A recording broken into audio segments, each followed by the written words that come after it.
And on that note, we cue the music.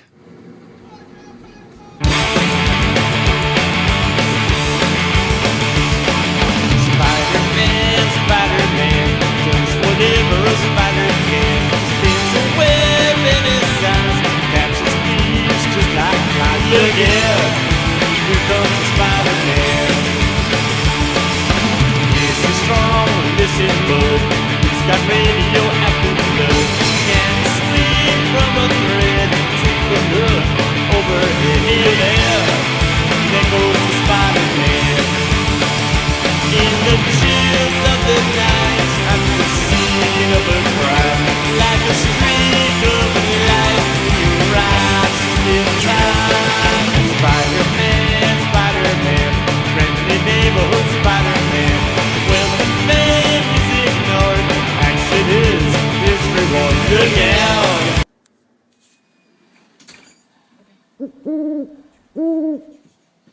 Hey everybody, it's Gary and Nick. The soulless Bueller. The Hall & Oates of Bill's Books. And today, let's look at the new books. We've got the paperback of The Walking Dead, Rise of the Governor. This is going to be big news for the next season of Walking Dead. Excellent book, I read it. The only thing I don't agree with is they used the term zombie in this book, which I thought they weren't ever going to use. Well, and such a minor nitpick. Should also let people know that there's no pictures. Oh, there's also no it's a wordy book. It's an actual. Yeah. There's words and all kinds of stuff. Yeah, so get a grown up to help you. Speaking of Walking Dead, we also got the new trade paperback. This is how I read. Sorry, Bill. Look, there's Bill. Oh, see. Yeah. This is how I read my Walking Dead in trade paperback form. Every time a new issue comes out, I'm like, oh, I should get that, but I get it in trade, so I have to wait. So, but let's see what else do we got going on here. We got the new 30 Days of Night ongoing series, which is good. By Always Steve a good Niles. one. Always a good one. My pick for Book of the Week: Creator-Owned Heroes by our well-known idols here at Bill's Books. Jimmy Palmiotti, and Justin Gray, and Steve Niles. Anyway, we love you guys. Anyway, some awesome Phil Nato art. Yeah, Phil Nato art. We Kevin like Mellon him too. Kevin Mellon. So this is a great book. This is there's 2 different stories in it. Plus there's loads of interviews and pictures and all kinds of stuff. Definitely, it's something you should support. Pick it up and read it. You will not be disappointed.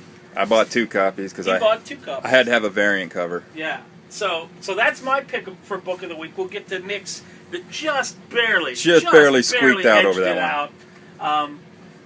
Also, the new GI Combat. Also, Jimmy Palmiotti. We're ODing on Palmiotti. Oh, it's a Palmiotti overload.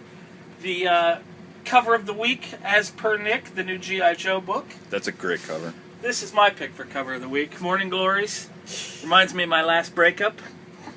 Let's see what else do we have. With the short shorts or the knife? I was wearing the short shorts. She had the knife. She had the knife. Gotcha. Yeah. This is Nick's pick of the week, so I'm going to let him tell you why it's his pick of the week. Swamp Thing, always a solid story there. They reintroduce Anton Arcane, but the big thing is the entire issue is Francesco Francavilla art. It's like watching a classic horror movie on the pages. So I recommend that. Even if you don't want to read Swamp Thing, just look at it. It's pretty. It's pretty, like me. Anyway, what else do we have? It's a little bit prettier than that. It's slightly prettier than that. What else do we have? Avengers X-Men. Yeah, whatever. Everybody's read that. We got the new Harbinger. Yeah. #1. Looking forward to reading that one. I haven't got to it yet. Yeah. The new Hulk, I almost picked up because it's got Machine Man and Alpha Flight in it. So maybe I'll wait till they collect this in trade paperback and buy this story arc. So that's good. Prophecy. I've never been interested in these characters before, but it's supposed to be like a line-wide tie-in. The first issue's got Sherlock Holmes and Watson. It's got Dracula. It's got Vampirella. It's got Red Sonja, Cool and Goth. All kinds of crazy characters are going to be in it. Reanimator. All kinds of stuff going on. And apparently, if you're a female character, you can't wear more than a bikini. Which is awesome. Yeah, that's bonus there. That's right. Let's see what else do we have. The new Thief of Thieves. As you know, always a good one. Here. The new Before Watchmen, which is probably the biggest news of the week. There's a lot of controversy surrounding this book, But if you don't buy Darwin Cook, you're crazy, because Darwin Cook is a master of the comics medium. And as far as I'm concerned, it's not the Bible, man. Yeah. Alan Moore gets his panties in a bunch, his beard in a twist all the time. First of all, they're not his characters. He ripped them off from somewhere else, number one. Number two, the great thing about the book is the design layout, which I think goes, the credit goes just as much to Dave Gibbons as it does to Alan Moore. Without the interesting design and all that stuff, it's really just a murder mystery. So, True. I mean, you know, it's okay, don't get me wrong, I like it, but I think the design of the book, the layout of the book is more interesting than, and forgive me, but sometimes I have a problem. Alan Moore likes to go off on these tangents. In this case, it's about pirates and stuff, which I get. I know why it's in there. Yeah. But it's the equivalent of jam band noodling in the middle of a song. I like the Ramones. Get to the point. Anyway, so Before Watchmen, believe the hype. This is a good book.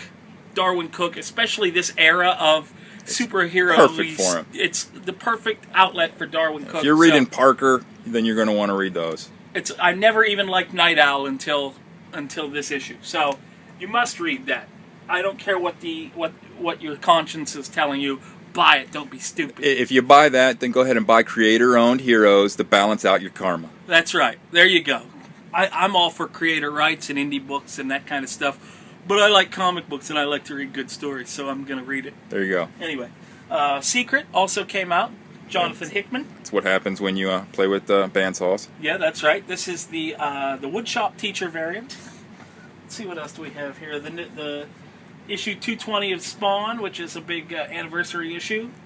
It's funny, he's been out 20 years, and he's, what's he on, about issue 17, something like that? Anyway. This probably isn't as dirty as I think it is, but judging by the title, the Steamcraft, it makes it seem kind of risque, but maybe not. Anyway, let's see what else. I think that's it for the new books this week, but we also got, speaking of Darwin Cook and comic book perfection, the absolute hardcover slipcase edition of New Frontier, which is the 1960s kind of Elseworlds retelling of the DC Universe heroes. This is like one of the greatest all-time comic books, and it gets right to the point, by the way. Anyway, that's the second one we had because, well, I bought the first one. Yeah, Nick bought the rest of it. Bought the other one. We also got the new Lizard figure from the Amazing Spider-Man. Brian, the guy that works here, said that he looks more like Enemy Mine. So we got kind of, you know, See a little Louis Gossett in there. Yeah, you could customize Except yourself with a the tail. little Louis Gossett Jr.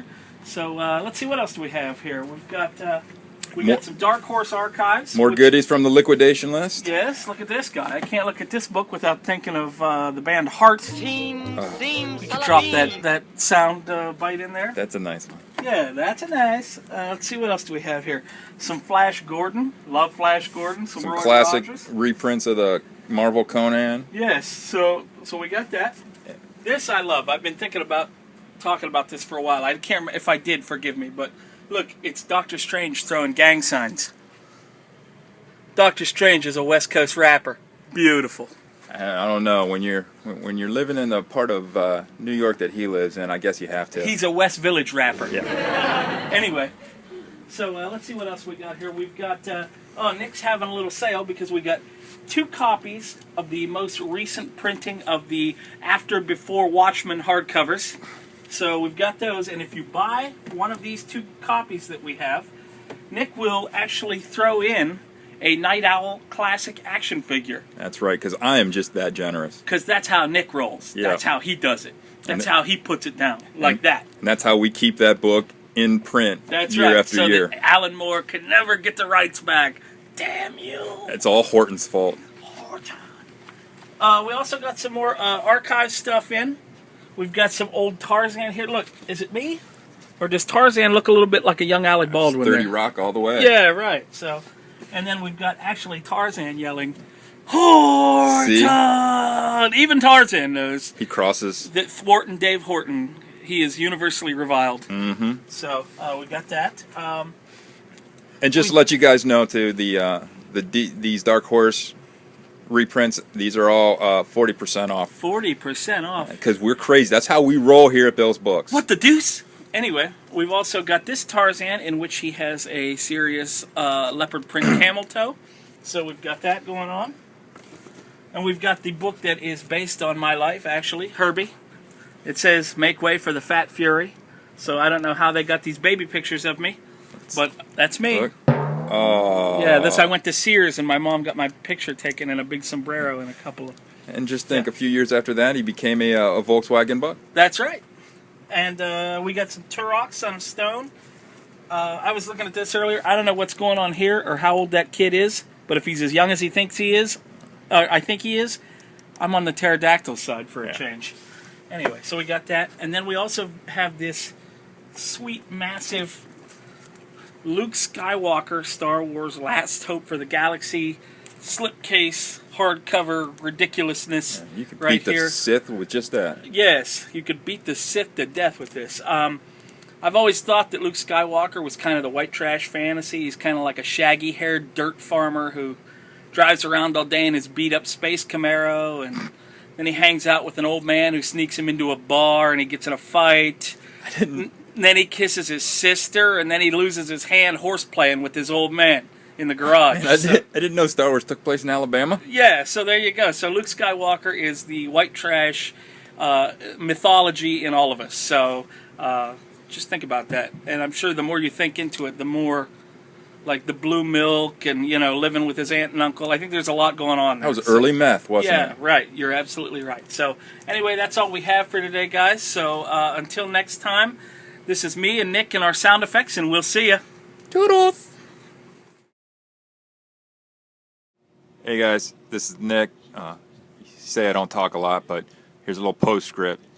We put one of these up. It's only a week from today. It's next week, next Tuesday. But it's a Dr. Sketchy event up in Akron, close to here. There's all the information. I'll put a link on this YouTube. But we hope to do stuff with these guys in the future. So this is a cool thing. If you guys have any in your area, definitely go check them out. Okay, thanks.